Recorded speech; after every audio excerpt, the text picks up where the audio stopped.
Luta pela caixa parte 2. Prió e Tigrão. A luta é intensa.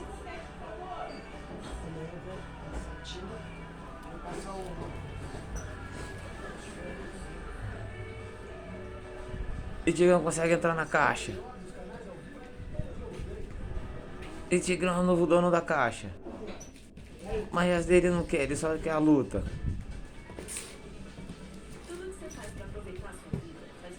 A intenção dele é só a luta.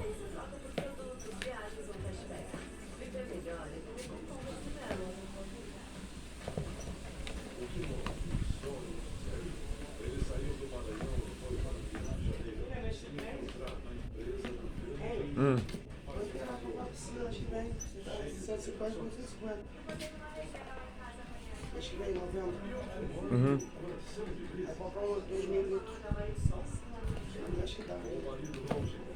Dá. Mas já tá inteira mesmo. Claro. Acho que vem 90.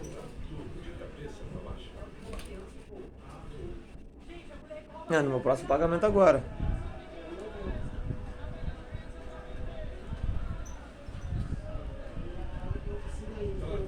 Uhum.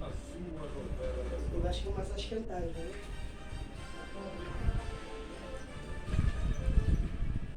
Guarda ele pedaço de tapete, bota de cima. Guarda pra onde? Aos 68 anos, um dos maiores escultores do Brasil.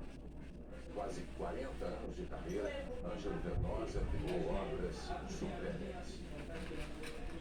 Madeira, tecido, ferro, materiais da natureza e da indústria viraram formas criadas para provocar os sentidos e a memória. A gente observa e tenta associar a algo que já conhecemos. Esta aqui, por exemplo, seria um fóssil de dinossauro. A gente pode até tentar, mas elas insistem em ser diferentes de tudo que já vimos. São criaturas do reino particular de Ângelo. Ei, malandro, ficou lá no canto, querendo no cantinho. O outro não consegue pegar ele. Lá no canto, atrás da caixa, não consegue pegar ele. Ele fica ali atrás. Não, você não vai ver. Sobre a realização de cada Modelo uma dele.